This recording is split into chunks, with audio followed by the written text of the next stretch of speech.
이제 제22장 성화에 대한 부분입니다. 455쪽. 자, 우리가 칭의, 믿음으로 의롭다 하는 그 교리에 대해서도 봤고요. 이제 성화죠. 성화는 그렇게 따지면 우리의 삶의 계속적인 과정 속에 이루어지는 거죠. 칭의는 그렇게 따지면 단회적이에요.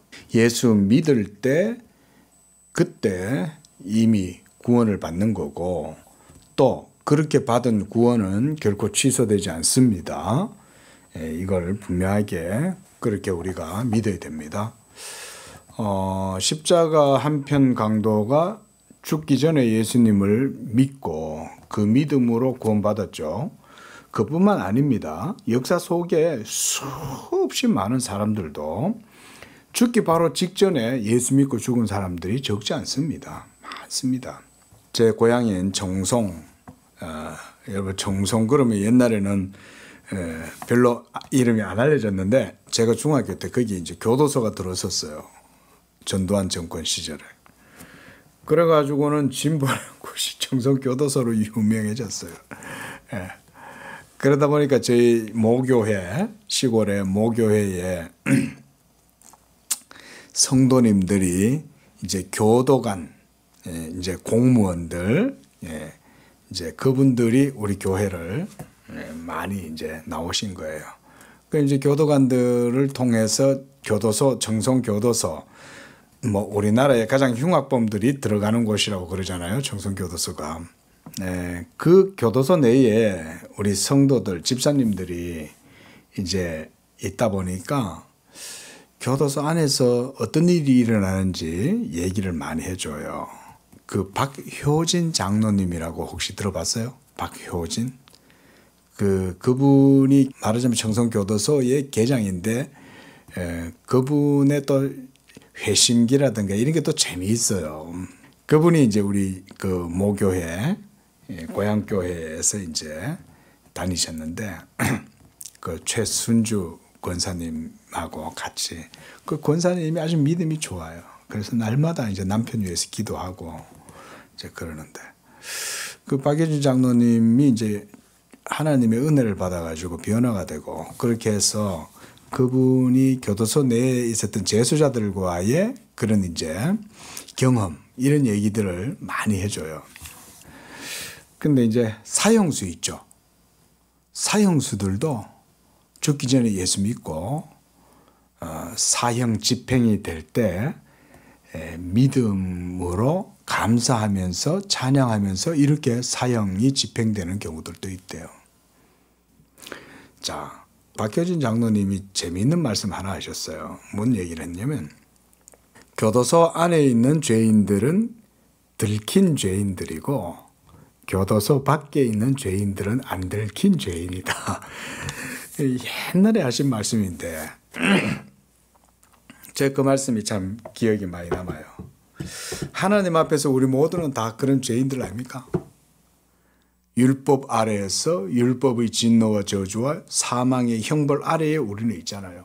한 번 죽는 것은 사람에게 정해진 것이고, 죽음 후에는 하나님의 율법 공의로 말미암는 심판이 있는데, 그 교도소에 있는 사람들은 사실은 이 세상 살다가 흉악한 죄를 저질러서 그렇게 해서 이제 그 교도소에 사형 은도를 받고 그 들어가서 그 사람들만 나쁜 사람이냐?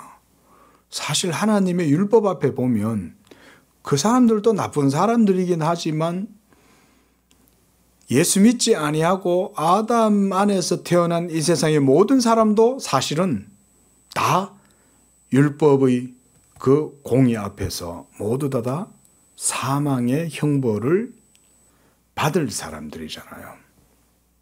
사실 영적으로는 이미 죽었죠. 이미 죽은 자들이죠. 아담 안에서. 그런 상황인데, 바로 그런 자들에게 예수 믿음으로 말미암는 의롭다함, 믿음으로 의롭다함을 얻었으니 율법이 더 이상 그들을 정죄하거나 판단하지 않은 거죠. 그죠? 나의 옛자는 그리스도와 함께 십자가에 못 박혀 죽었고 이제 나는 그리스도와 함께 다시 살리심을 받았고 믿음으로 하나님 앞에 의롭다함을 받았다. 이런 게 이제 칭의 아닙니까? 이것이 단회적이다. 단회적.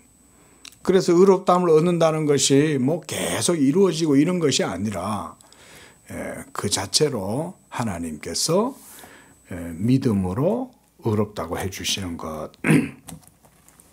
자, 이런 얘기를 받고요.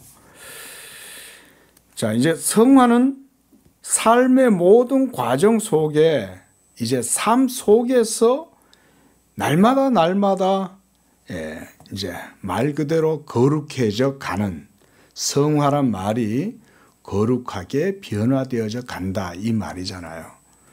자, 이 성화도 잘 배워야 됩니다. 성화도 자칫하면 예수 믿는 건 하나님의 은혜로 믿는 거고 그래서 구원받은 것이지만 그 이후에 이제 살아가는 삶은 내가 살아간다라든가 또 성화를 내가 이루어 간다라든가 이런 식으로 생각하는 것은 성경적이지가 않아요. 성경이 우리에게 보여주는 정확한 성화에 대한 교리도 있어요. 자, 우리가 이런 거를 이제 좀 공부를 하면 되겠죠. 여전히 성화의 과정 속에서도 믿음이 작용하고 믿음의 작용 속에서도 진리의 도가 역사하고 있는 거예요. 하나님의 말씀의 역사, 진리의 역사. 자, 우리 이제 그런 의미에서 한번 읽어 나가면서 한번 살펴보겠습니다. 자, 하나님의 형상은 지식과 의로만 구성되어 있지 않고 그것에 거룩이 포함되어 있기 때문에 인간의 회복이란 하나님과 올바른 관계를 회복해야 할 뿐만 아니라 동시에 그의 거룩한 율법의 요구에 따라 자신을 내적으로 새롭게 해야 한다. 이게 성화죠. 내적으로 새롭게 무엇을 따라? 율법을 따라. 그러니까 성화의 삶의 과정에서 율법과 괴리가 된다든지 따로 떨어져 있는 건 아니에요. 여전히 율법이 성도의 삶 가운데 항상 같이 있는 거예요. 그러나 율법 행위로 우리가 나아가는 게 아니죠. 그죠? 믿음으로써 나아가면 율법의 요구가 이루어지는 삶을 산다 이 말이잖아요. 자, 그런데 여기서 성격 급한 분들이 어떻게 그럼 뭐 율법 행위를 따라 다 살 수 있냐? 그런 얘기가 아니라 날마다 변화되어져 가는 거예요.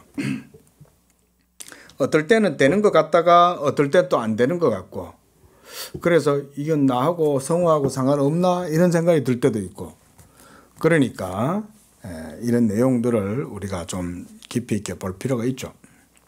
자, 죄는 죄책과 오염을 포함한다. 칭의는 그로 하여금 죄책으로부터 자유롭게 하고 성화는 그로 하여금 죄의 오염으로부터 해방된다. 자, 칭의는 죄책에서 자유롭게. 왜냐하면 그 어떤 것으로도 의롭다함을 얻을 수 없는 우리가 믿음으로 의롭다함을 얻으니 이것이 이제 죄책에서부터의 자유죠. 그러나 성화는 그 죄의 오염을 이제 떨어내는 거예요. 좋은 표현 같아요. 자, 전자, 즉 칭의에 의해서는 그의 의식이 변하고 후자, 성화에 의해서는 그의 존재가 변한다. 이렇게 놨습니다. 뭐 존재가 변한다는 말 다른 게 아니라 앞서 말했던 것처럼 오염의 상태를 제거하니까 점차 깨끗해진다 이런 말이잖아요. 그죠? 그래서 첫 번째 의해서 인간은 다시 선한 신분이 되고 두 번째 의해서는 다시 선한 존재가 되고 선한 일을 행한다. 이런 게 이제 성화인 거죠. 자, 그래서 지금 방금 우리가 읽었던 문단에서는 바빙크 선생님이 이렇게 칭의와 성화의 개념을 구별시켜 주고 있는 거죠. 그렇죠?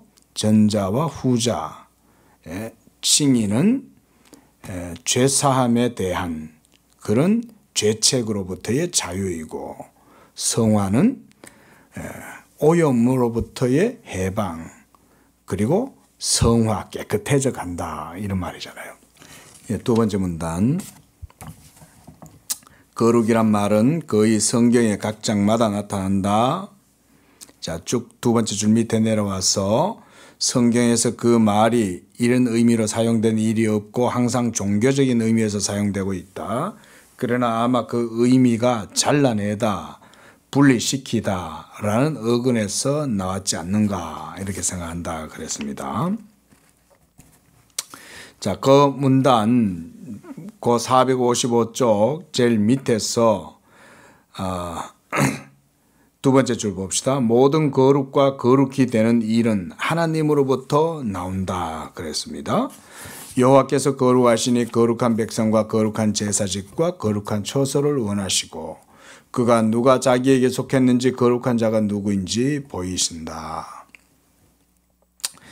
456쪽 두 번째 문단. 그래서 구약은 셀 수 없을 만큼 여러 번 하나님을 거룩한 자라 부르고 있다. 또 중간쯤 보시면 여호와 같이 거룩하신 자는 없으시니 이는 주밖에 다른 이가 없다 그랬습니다.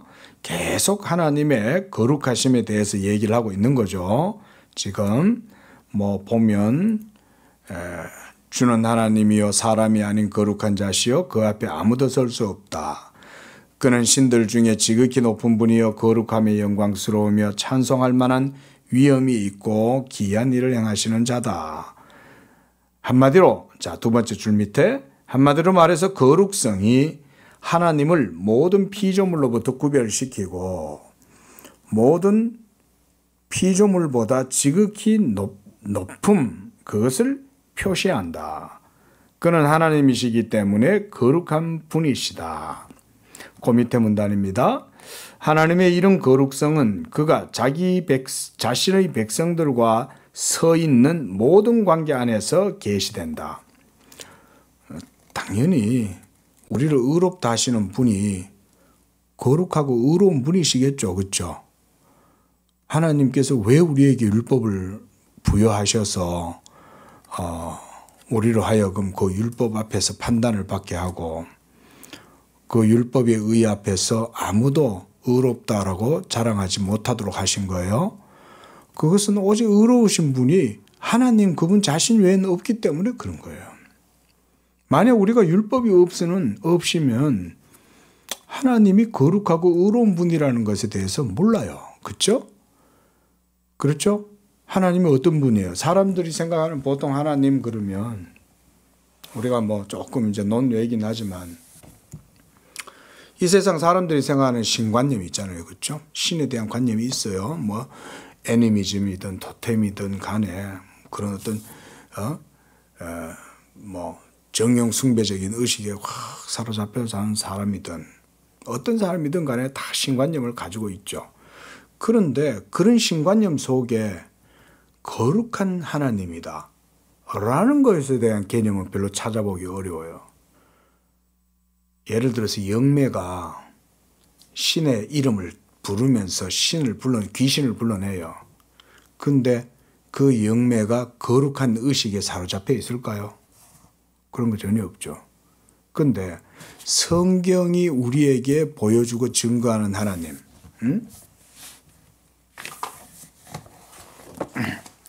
개념 얘기하는 겁니다. 지금 개념 우리가 좀 개념을 좀 떠올려야 우리가 성화에 대해서도 조금 바르게 이해를 할 수 있을 것 같아서.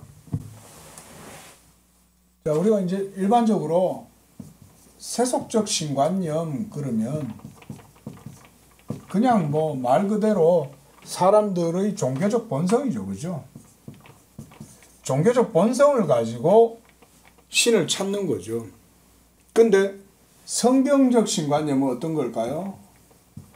성경적 신관념은 하나님이 자기 자신을 우리에게 계시하시죠. 그죠? 계시를 통해서 하나님이 우리에게 자신을 알려주시는 거예요. 어떤 계시? 바로 율법이었죠. 율법을 통해서 하나님이 자기 자신의 존재와 또 속성을 우리에게 알려주셨죠. 속성이라고 하면 뭐겠어요? 이게 바로 거룩함인 거예요. 뭐 달리 말하면 의로우심 뭐 이런 것도 되겠죠. 또 율법으로만 아니라 복음을 통해서도 하나님께서 자기 자신을 우리에게 계시해 주셨죠. 복음은 예수 그리스도의, 우리가 뭐 아주 압축해서 요약해서 얘기해 보면 예수 그리스도의 인격, 또 사역, 뭐 이것도 한마디로 하자면 이제 순종이라 할 수 있겠죠. 그리스도의 순종. 자, 이 율법과 복음을 통해서 우리에게 자신을 알려주신 하나님, 그분은 어떤 분이냐 이거예요. 그분은 한마디로 우리가 성화의 주제에 맞게 말하자면 바로 거룩하신 분인 거예요. 이스라엘의 거룩하신 분. 내가 거룩하니 너희도 거룩할지니라.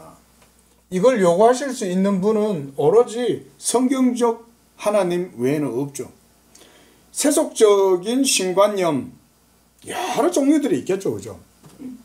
뭐 이신론도 있고 범신론도 있고 뭐 요즘 뭐 종교다원주의 이 세계에 뭐 여러 가지 뭐 종교 하여간 뭐 그게 뭐 정령 숭배든 아니면 뭐 범신론이든 뭐든 간에, 근데 이런 종교적 본성을 따라서 신관념을 가지고 있는 그 속에는 거룩이 없죠.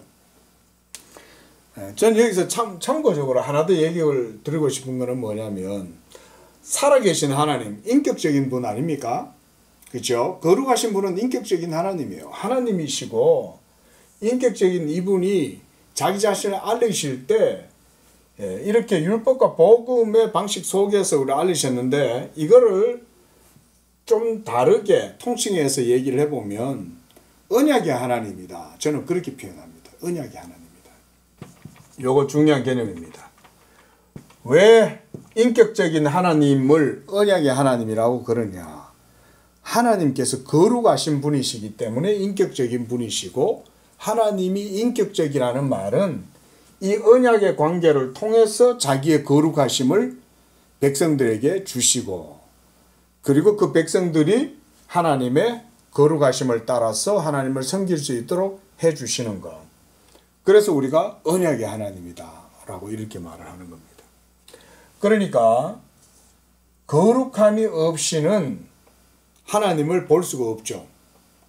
그래서 누구든지 기독교적인 신관념을 떠올리는 사람이라면 누구라도 이런 하나님의 존재와 속성에 있어서 거룩함과 의를 떠올려야 되고, 복음은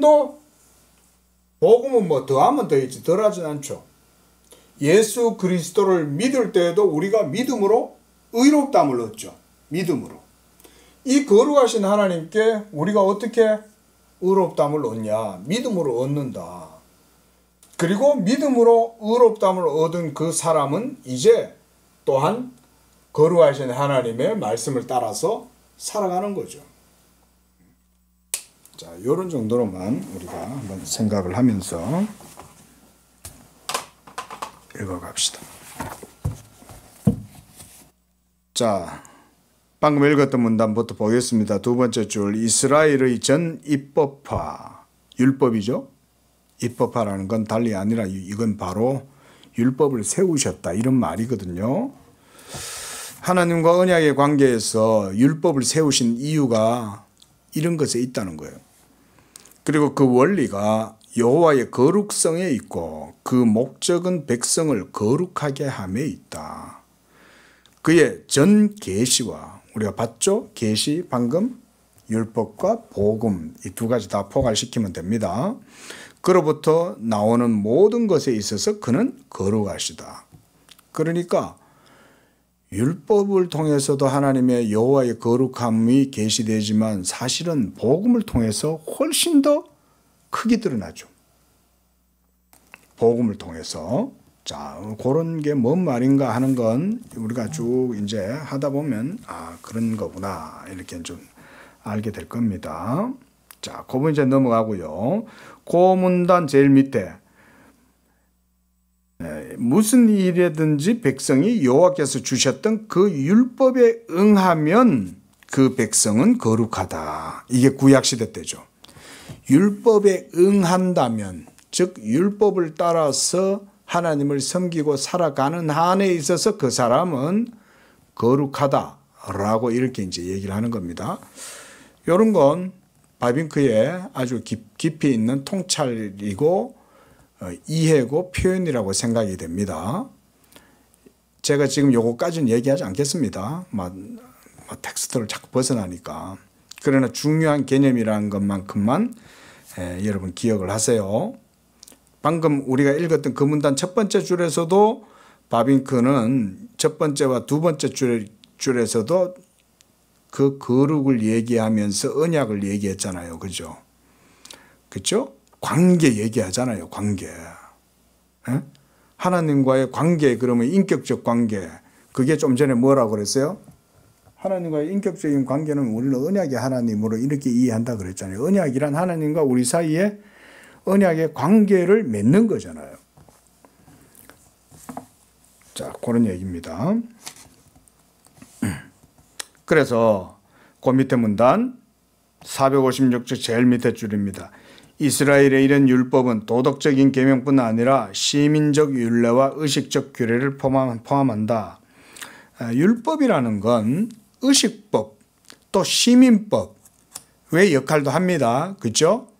율법은 그 자체로 도덕적 규범도 되지만 시민법도 돼요. 왜냐하면 이스라엘은 율법 아래에서 하나님을 섬기는 모든 법제화가 율법을 중심으로 이루어져 있잖아요. 이웃들 간에 어떤 관계를 맺어야 하느냐, 뭐 그런 것들도 모두가 다 시민법이죠. 그러므로 거룩이란 참으로 완전해 있고 율법과 전적으로 일치함에 있다. 그러면서 이 완전에는 도덕적인 성격이 있을 뿐 아니라 시민적이고 의식법적인 성격도 있다. 그렇게 얘기했습니다.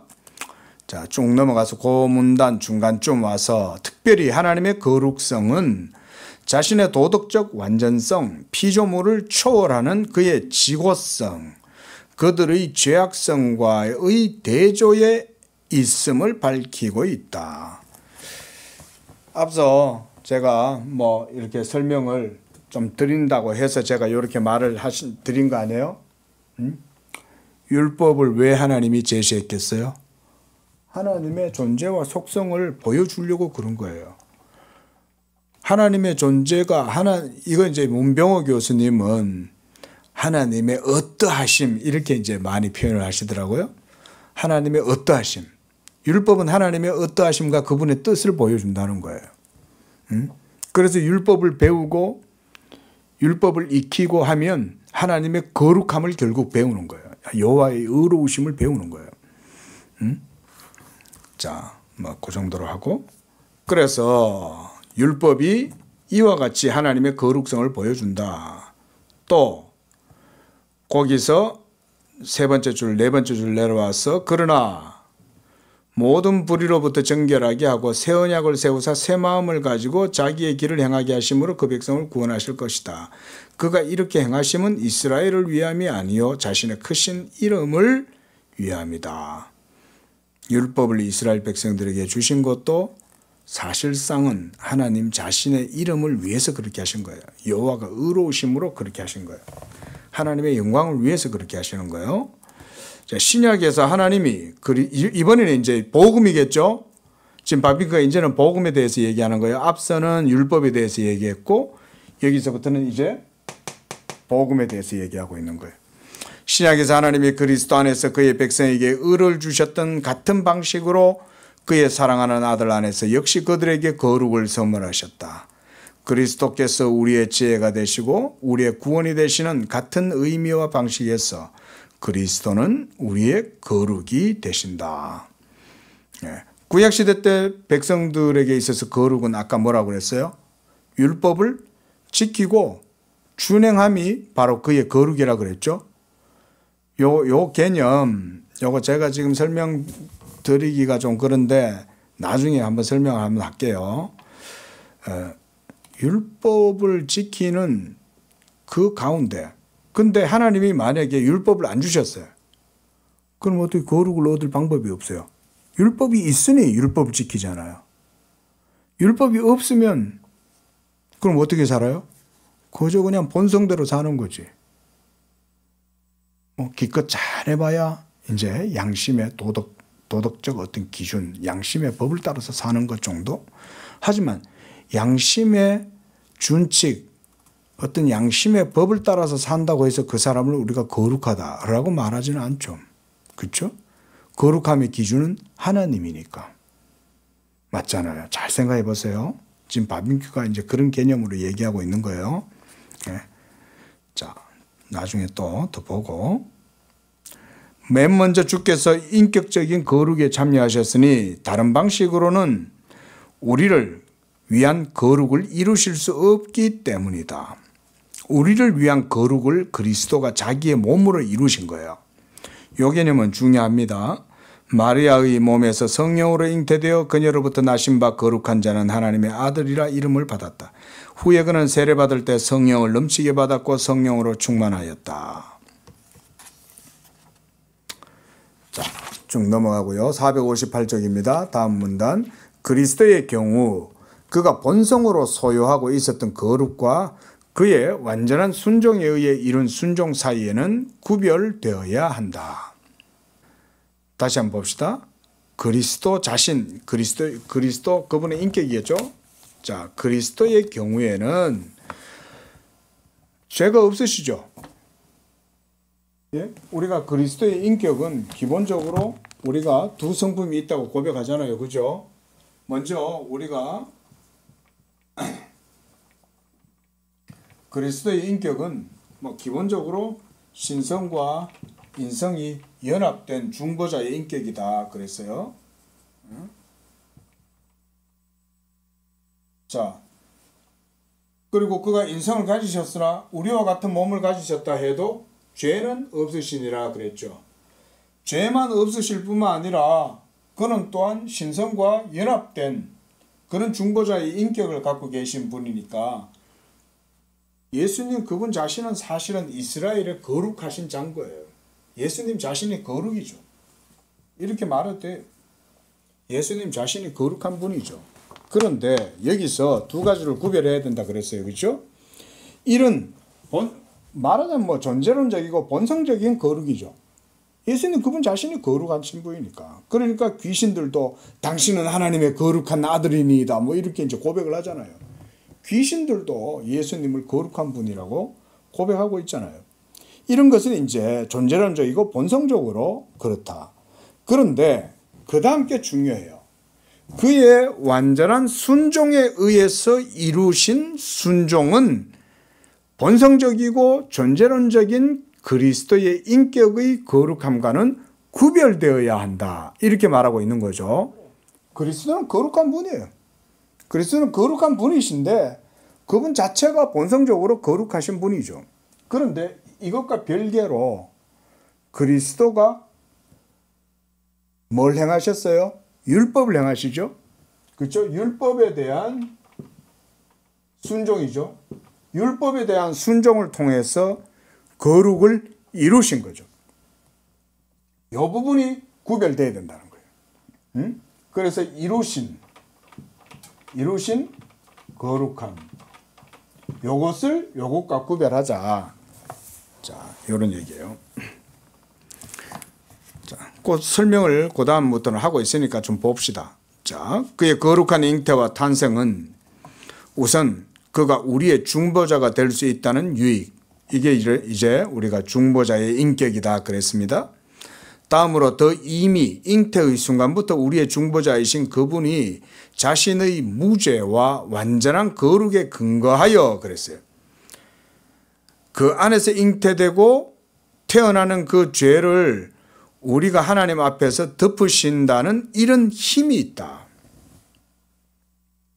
다시 한번요. 읽어봅니다. 다시 읽어볼게요.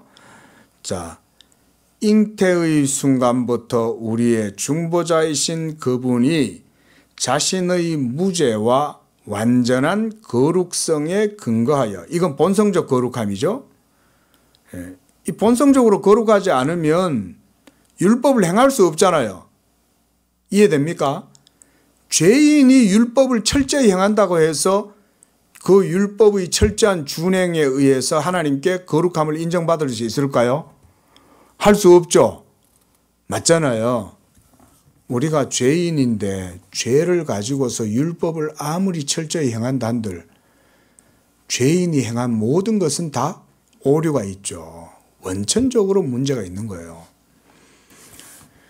그래서 그 안에서 잉태하고 태어나는 그 죄, 그러니까 그 죄를 우리가 하나님 앞에서, 이건 번역에 조금 제가 한번 좀 확인을 해보겠습니다.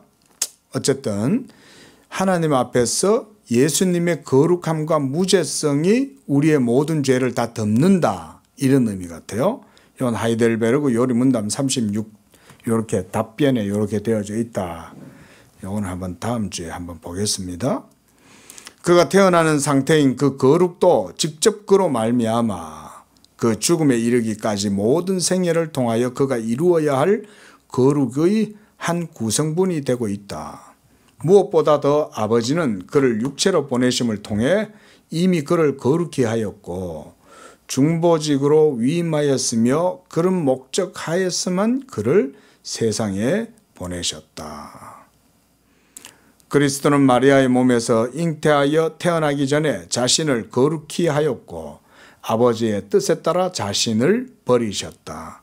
그가 육체가 되심이 이미 아버지의 뜻의 성취요 거룩히 하는 행위이다. 그리스도는 거룩하셨다로 충분하지 않았고 오히려 탄생으로부터 그의 죽음의 시간까지 자신을 더 거룩히 하여야 했다. 일단 이 정도 읽고 넘어가겠습니다. 한마디로 그리스도가 본성적으로 존재론적으로 거룩하시면서도 그 잉태의 순간부터 십자가에서 죽으시는 모든 삶의 과정도 다 율법에 따라서 거룩함으로 순종했고 거룩하신 분이 순종했으니 그의 순종이 하나님께서 인정해 주실 수 있는 거죠. 그죠? 예? 죄인이 하나님의 율법에 의해서 철저하게 율법을 지킨다 한들 이미 그는 원천적으로 문제가 있으니 하나님이 그를 받으실 수 없죠. 무엇보다 그렇게 할 수도 없고 율법 행할 수도 없어요.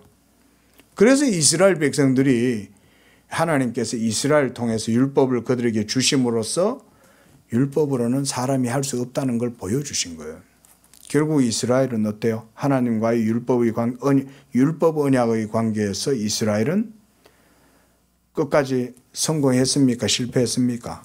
결국 무너지고 걸려서 넘어졌죠. 한마디로 실패했죠.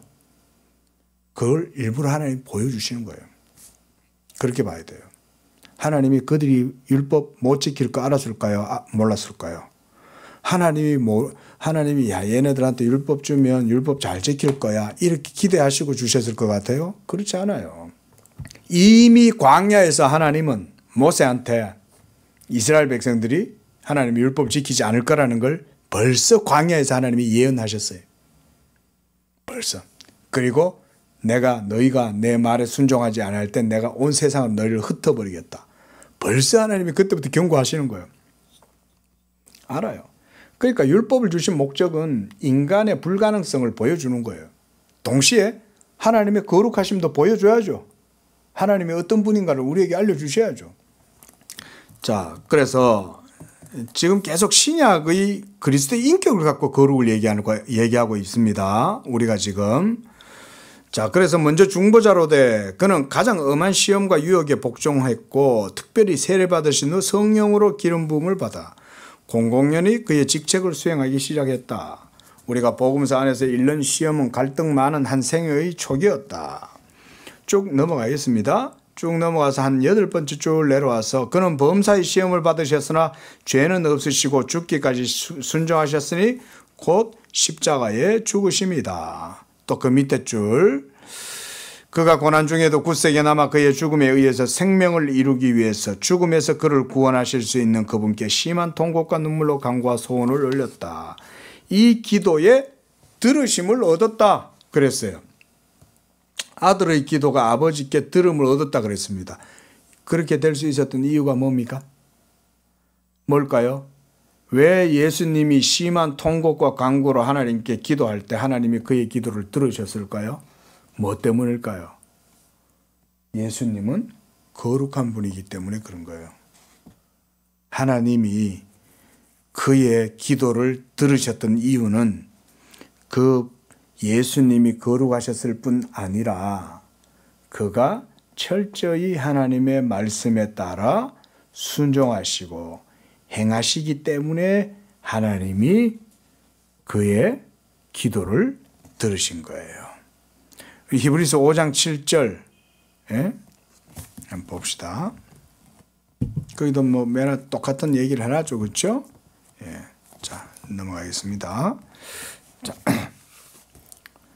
지금 여기서는 지금 바비크가 뭘 얘기하고 있냐면 그리스도가 어떻게 거룩을 자기의 몸으로 이루었냐 이거 지금 얘기하고 있습니다.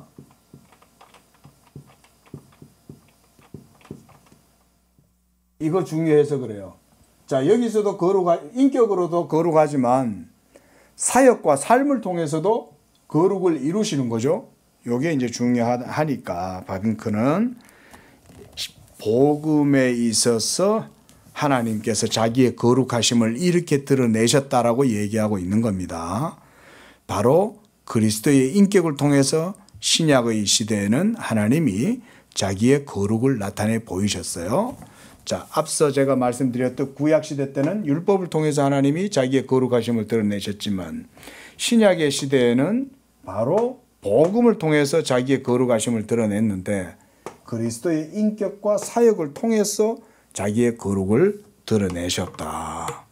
그래서 우리가 지금 바빙크는 여기서 중보자의 인격에 대해서 계속 이제 얘기를 합니다.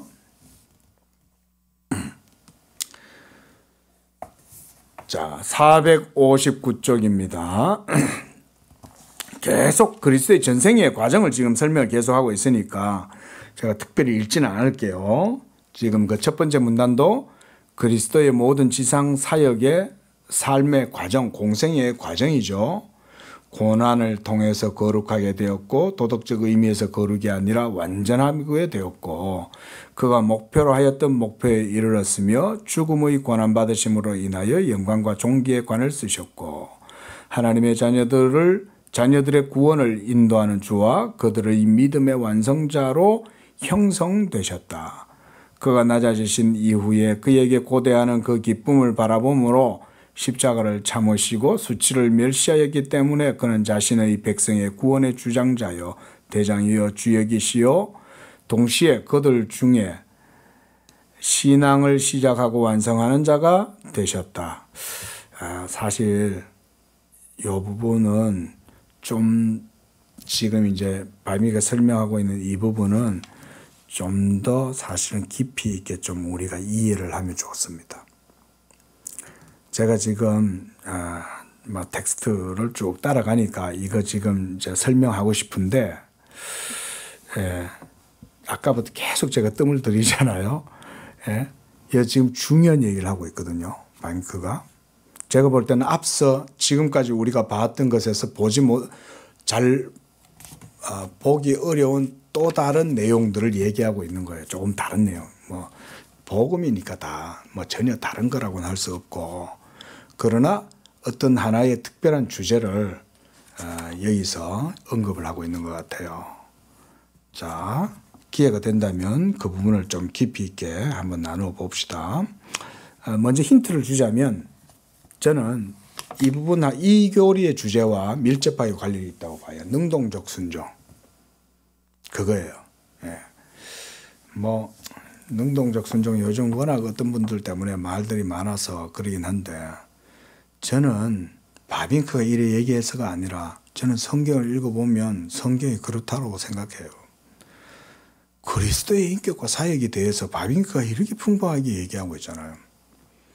그리스도의 지금 순종에 대해서 얘기하고 있는 거 아닙니까? 그리고 이 순종이 뭐가 됐다는 거예요? 이 순종이 지금 거룩이 됐다는 거죠. 이게 우리의 거룩이 되는 거예요. 이게 이제 능동적 순종의 교리를 여기에서 지금 바빙크가 이렇게 표현하고 있는 거예요. 여러분들도 그렇게 이해를 하시고 한번 따라와 보세요. 그가 낮아지신 이후에 고대하는 믿음을 바라봄으로 십자가를 참고, 요건 읽었네요. 자, 그래서 자신의 순종의 길에서 완전케 하시고 가장 깊은 비하에 의해 하나님의 우편에 있는 영광을 추구함에 의해서 그는 그에게 순종하는 모든 자들에게 영원한 구원의 근원이 되셨다. 참 대단합니다. 자기 제자들을 진리로 거룩히 하기 위해서 그는 자신을 거룩히 하였고 죽음의 제물로 자신을 넘겨주셨다. 그와 같이 그는 하나님께로부터 나와서 우리에게 우리의 거룩함이 되고 있다. 결국 그리스도 자신이 거룩하시지만 그가 하나님의 율법 앞에서 우리의 거룩함이 되시기 위하여 모든 일들을 다 순종하시고 이루심으로써 거룩이 되신 거죠. 신약에서 거룩은 이런 개념이다 이 말인 거예요. 구약에서 거룩은 율법을 지킴으로써 그 가운데 거룩함을 하나님께서 인정하시지만 신약의 시대에서 거룩함은 더 이상 율법 행위가 아니죠. 율법 행위가 아니라 예수 믿음 아닙니까? 그렇죠? 예수 믿음을 통해서 하나님이 우리를 의롭다 하실 뿐만 아니라 믿음의 삶 속에서 그 백성들을 거룩하게 하시는 거 아닙니까? 지금 복음의 시대의 거룩함에 대해서 우리가 이렇게 이해를 하고 있는 거예요. 바빙크를 따라서. 자, 고단 문단. 신자들의 성화를 잘 이해하기 위해서 그리스도께서 우리의 의가 되시는 것과 같은 의미에서 우리의 거룩함이 되신다는 사실을 더 분명히 볼 수 있어야 한다. 그런 거예요. 그리스도는 하나님에게로부터 나와서 우리에게 지혜와 거룩함과 의로움이 되셨다. 그때 거룩함도 되시고 의로움도 되신 거예요. 예? 자, 고린도전서 1장 30절이라고 바로 위에 문단에 그렇게 되어 있죠. 자, 제가 읽어볼게요. 너희는 하나님으로부터 나서 그리스도 예수 안에 있고 예수는 하나님으로부터 나와서 우리에게 지혜와 의로움과 거룩함과 구원함이 되셨다. 그 지혜. 당연히 예수님은 지혜의 생명나무 열매죠. 그죠? 그 지혜가 우리에게 생명나무 열매예요. 또 의로움이 되셨다. 예수님 그분 자신이 바로 우리의 의가 되신 거예요. 이런 거는 다 교리적 의미와 표현이 있어요. 이게. 그 다음에는 이제 거룩함이 되셨다는 거예요. 거룩함이. 구원이 되셨다는 말은 굳이 제가 설명 안 해도 되겠죠. 그죠? 예수님은 당연히 우리에게. 근데 이런 표현법으로 말하자면 예수님은 우리에게 있어서 뭐가 되시냐? 진리도 되시죠. 그죠? 나는 진리다 그랬잖아요. 에고 에이미. 예? 나는 진리다. 나는 생명이다. 나는 부활이다. 예수님은 이렇게 말해버리죠. 나는 뭐이다 이렇게 말하잖아요.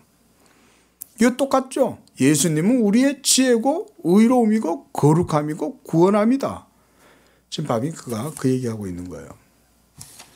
그래서 그는 완전하고 충족한 구주시다. 뭐에 대한 완전하고 충족함이에요? 그렇죠. 율법에 대한 완전함과 충족함이 되시는 거예요. 이게 중요한 거예요. 바빙크 신학을, 바빙크의 교리를 이해하는 데 있어서 바빙크의 율법의 사상을 이해하지 못하면 바빙크의 사상을 이해 못합니다. 이거 잘 아셔야 돼요. 아울러 개혁신학을 풍부하고 바르게 정통성 있게 이해하려면 율법에 대해서 바르게 이해해야 개혁신학을 바르게 이해할 수 있어요. 굉장히 중요한 태제입니다. 제가 지금 말씀드린 것.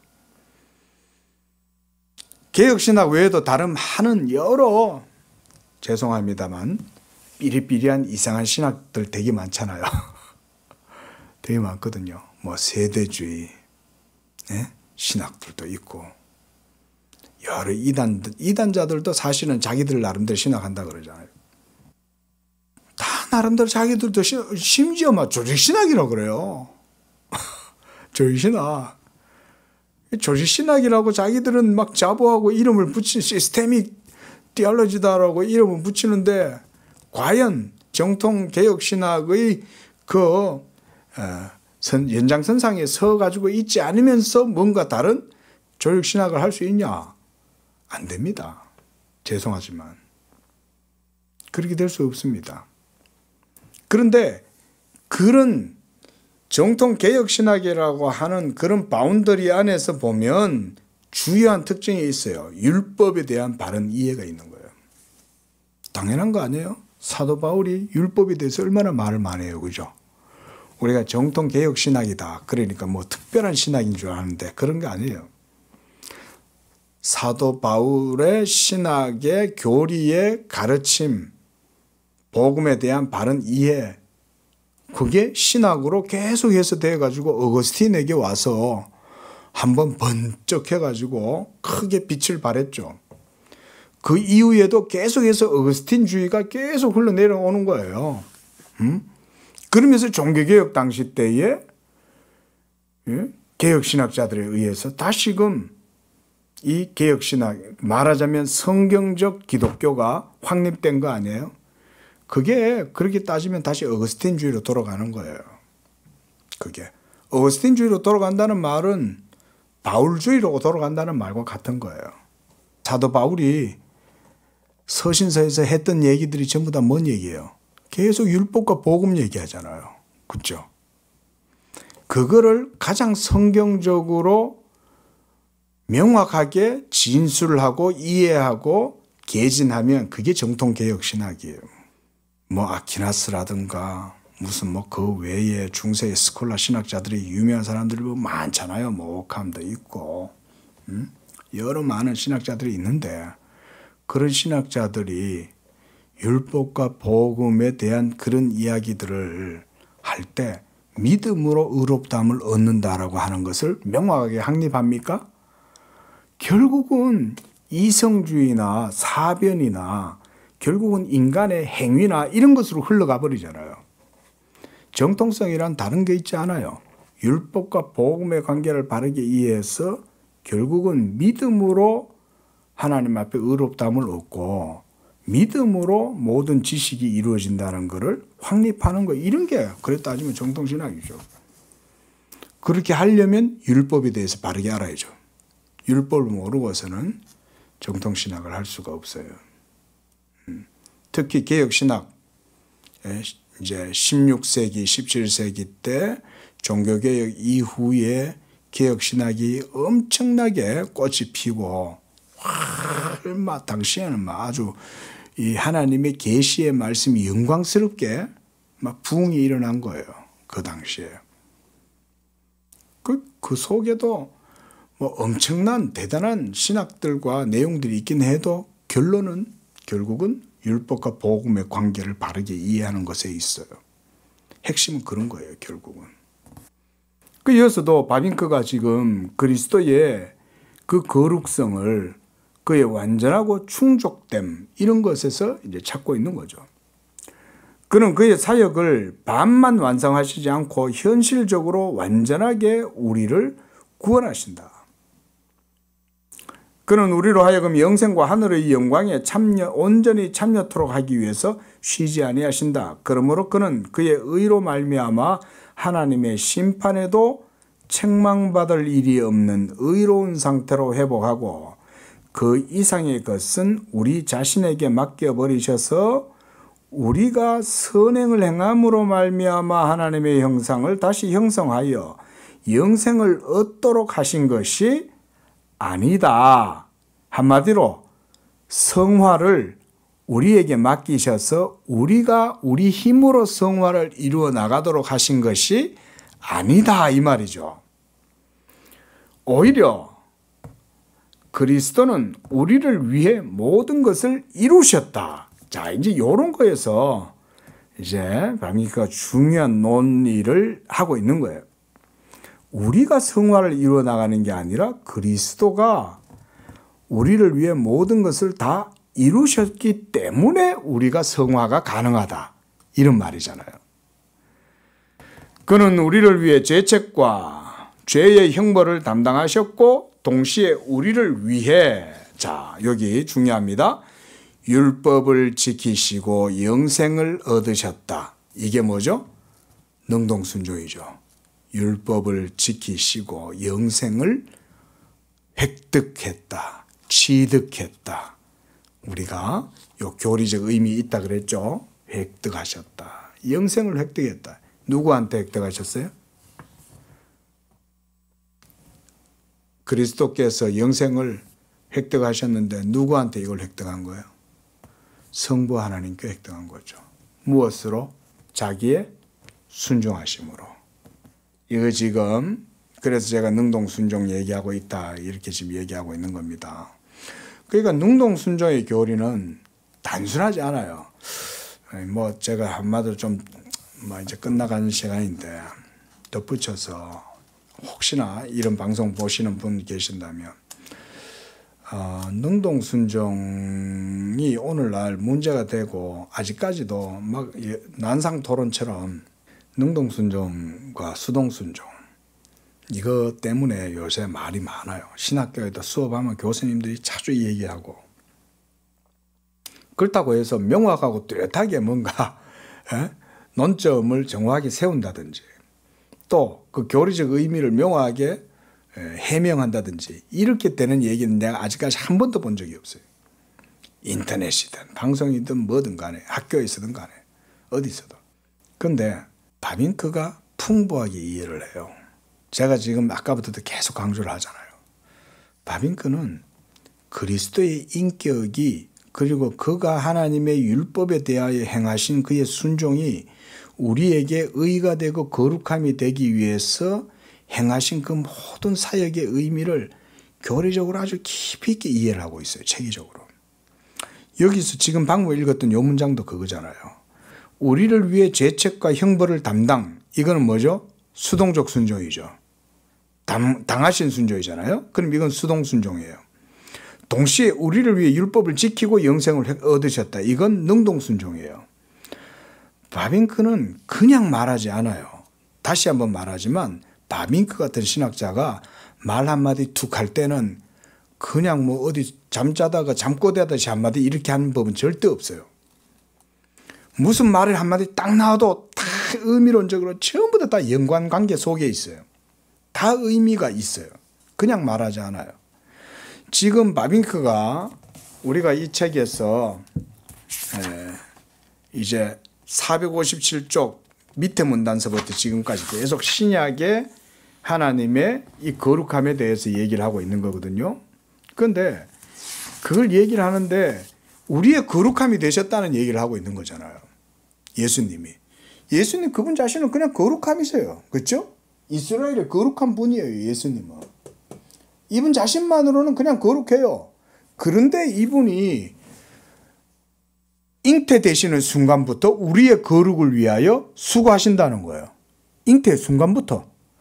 그리고 태중에서 자라나시면서 힘들지 않겠어요? 그 여인의 태중에 있으면 신성을 가지신 분이 온 우주 만물을 창조하신 분이 마리아의 태중에 사람의 몸을 취하셔서 그 속에 들어가 있다고 생각을 한번 해보세요. 예? 상상할 수 없는 일이죠. 논리적으로도 불가능하죠. 근데 예수님이 우리의 거룩이 되시기 위해서 태중에서부터 계속해서 그 모든 걸 지금 감내하고 계시는 거잖아요. 그렇죠? 감내. 모든 인생의 연약함도 감내하시고 친히 겪으시는 거죠. 뭐 때문에? 우리의 거룩이 되시기 위해서. 이 거룩을 이루시기 위해서 계속 그러고 있는 거죠. 그래서 여기서 바빙크도 두 가지 측면으로 동시에 얘기했죠. 그리고 율법을 지키시고 영생을 얻으셨다. 우리의 거룩이 되기 위해서. 이게 이제 중요한 거예요. 그래서 그의 순종은 거기도 해놨습니다. 수동적이고 동시에 능동적이다. 바빙크가 이런 측면에서는 능동적 순종을 정확하게 이렇게 이해하고 있는 거예요. 제가 아까 459쪽 위에 문단 읽어보라 그랬죠.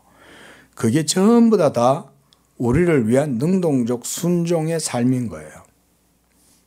그리고 마지막에는 이제 수동적 순종도 얘기를 하시는 거고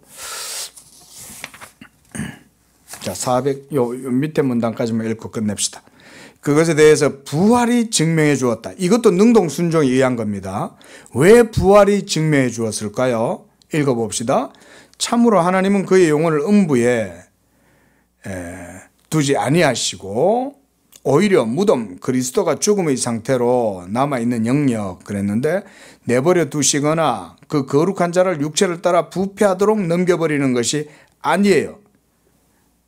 그에게 생명의 길을 알리셨고 주의 앞에서 그로 하여금 기쁨으로 충만하게 하셨고 하나님으로 말미암아 그 안에 거하는 거룩의 영에 따라 죽은 가운데 부활하여 능력으로 하나님의 아들로서 인정되었고 이스라엘로 회개케 하사 죄사함을 얻게 하시려고 임금과 구주로 인정되셨으며 영생을 이루시고 이제 자기 백성들에게 분배 자기가 행하시고 얻으시고 이루신 이 거룩을 우리에게 이제 분배해 주실 수 있게 되었다. 그런 얘기죠. 참 바빙크의 이런 참 사상을 여전히 면밀하게 우리 이제 지금 제가 요즘 이제 뭐 다른 텍스트를 이제 하려고 생각을 하면서 이렇게 처음부터 했던 걸 다시 한번 생각해 보거든요. 생각해 보는데 참 대단한 신학자답게 참 그 책이 전체가 일목요연하고 사상이 흐트러짐이 없잖아요. 제가 설명을 잘 하고 있는지는 잘 모르겠지만은 충실하게 텍스트를 따라서 설명하려고 했거든요. 근데 바빙크가 참 정말 이런 데 있어서는 정말 어떻게 보면 타의 추종을 불허하는 정말 대단한 분이죠. 자, 아직까지 이 성화가 이제 일단 이론적으로 오늘 얘기들을 조금 논의를 조금만 정리해 보면 성화는 우리가 오염을 제거하고 거룩해져 가는 거죠. 어떻게 보면 주관적이고 실천적인 측면이에요. 그렇죠? 우리의 삶에 어떤 법정적이고 논리적인 측면만 있는 게 아니라 예수 믿는 우리의 삶의 직접적인 어떤 실천성, 그런 주관성이 성화의 삶의 영역에서 아주 두드러지게 드러나는 거죠. 그렇게 될 때 그 논리를, 그 교리적 논리를 오늘 설명을 잘 했다. 해주었다. 바로 율법과 복음을 통해서 특히 그리스도가 우리의 거룩이 된다는 이런 논점들을 가지고 설명한다는 것은 제가 볼 때는 아주 참 뛰어난 이런 논의들 같아요. 자, 여기까지 하고 다음 주에 하겠습니다. 기도합시다. 자비로우신 하나님 아버지, 불의하고 율법의 정죄와 진노 앞에서 영원한 형벌을 당할 수밖에 없었던 우리들을 하나님께서 의로우심과 거룩하심으로 우리를 구원하시고자 이와 같이 그리스도 예수를 통하여서 그가 바로 우리의 지혜와 의로움과 거룩함이 되게 하시고 그 예수를 믿음으로써 이 하나님의 온전한 그런 성화의 삶을 살아갈 수 있도록 해주심도 감사합니다.